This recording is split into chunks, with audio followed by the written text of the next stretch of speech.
Hello friends, இன்றைக்கி நம்ம வீடியோவில் என்ன பார்க்க போகிறோம் சொல்லி பார்த்தீங்க அப்படின்னா, நாங்கள் கொடைக்கானலுக்கு ஒரு ட்ரிப் போயிருந்தோம். அதை ஒரு விலாகாக எடுத்து அப்லோட் பண்ணியிருக்கேன். எப்படி இருக்குன்னு கமெண்ட் பண்ணுங்கள்.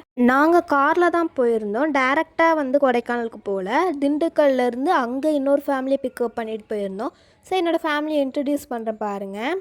இது எங்கள் மாமா, இது எங்கள் அத்தை, அது அத்தை பொண்ணு, அதுக்கப்புறம் எங்கள் அப்பா, அப்புறம் என் தங்கச்சி, அப்புறம் எங்கள் அம்மா, அப்புறம் என் தம்பி சிவா. நாங்கள் எல்லோரும் தான் கொடைக்கானலுக்கு போயிருந்தோம். ஸோ சூப்பராக இருந்தது. திண்டுக்கலுக்கு போகிற வழியே சூப்பராக இருந்தது. நாங்கள் ஏர்லி மார்னிங்காகவே வந்துட்டோம். அதனால் சன்ரைஸ்லாம் அழகாக பார்க்க முடிஞ்சுது. அதுக்கப்புறம் ஒரு ட்ரெயின் எங்கள் கூட ரொம்ப நேரம் ட்ராவல் பண்ணி வந்தது. நாங்கள் எங்கெல்லாம் போகிறோமோ அங்கெல்லாம் அது வந்துகிட்டே இருந்தது. அதுக்கப்புறம் இந்த மலை தாங்க. தலைவன் தலைவி மூவியில் வந்து இந்த மலையை தான் ஃபஸ்ட்டு காட்டியிருப்பாங்க. ஸோ நாங்கள் திண்டுக்கல் ரீச் பண்ணிவிட்டு அங்கே ஒரு வேன் பிடிச்சி இங்கே உட்காந்துருக்கோம். என்னால் முடிஞ்ச அளவுக்கு இந்த வீடியோவை ஷூட் பண்ண பார்த்தேன். பிகாஸ் அங்கே வந்து ஃபோன் அலோட் கிடையாது. ஒரு சில இடத்துல தான் அலோட் பண்ணிகிட்ருக்காங்க. அப்போ தான் நான் என்னால் வீடியோ எடுக்க முடியும். ஸோ இதான் நாங்கள் தங்கியிருந்த ரெஸ்டாரண்ட்டுக்கு எய்த்தாப்பில் உள்ள வியூவு.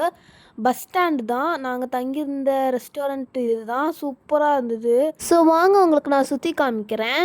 இங்கே வந்து கிளாஸ் போட்டிருக்காங்க. அதுக்கு ஆப்போசிட் சைட் பார்த்தீங்கன்னா ஃபுல்லாக ராக்கு. இந்த மாதிரி எய்த்தாப்பில் ஃபுல்லாகவே வந்து ரூம்ஸ் இருக்குது. கீழே ஸ்டெப்ஸில் இறங்கி போனோம்னா நம்ம சாப்பிட்றதுக்கு ஃபுட்டு எல்லாமே அவைலபிளில் இருக்குது. ஸோ அப்படி ஸ்ட்ரைட்டாக பார்த்திங்கன்னா நிறைய ரூம்ஸ் இருந்தது. நல்லா இருந்தது. சின்னதாக இருந்தாலும் பார்க்கறதுக்கு வந்து அழகாக இருந்தது. ஸோ நாங்கள் 2 நாள் தான் ட்ரிப் போட்டிருந்தோம். எங்கெங்கெல்லாம் போனோம் டக்குன்னு நான் சொல்கிறேன். ஃபஸ்ட்டு நாங்கள் போட்டிங் போனோம். சூப்பராக இருந்தது. அதுக்கப்புறம் குணா கேவ் போனோம். நல்லாவே இருந்தது. அதுக்கப்புறம் பைன் ஃபாரஸ்ட்டுன்னு சொல்லி சொன்னாங்க. அதுவும் சூப்பராக இருந்தது. சூசைட் பாயிண்ட்க்கு போனோம். பட் அது அவ்வளோவா தெரியல. அதுக்கப்புறம் இந்த கோட் ஃபார்முக்கெலாம் போனோம். சூப்பராக இருந்தது பார்க்கறதுக்கு. ஸோ டோட்டலி ட்ரிப்பு வந்து செம்மையாக வைப் பண்ணோம். அவ்வளோதாங்க. பாய். தேங்க்யூ ஃபார் வாட்சிங்.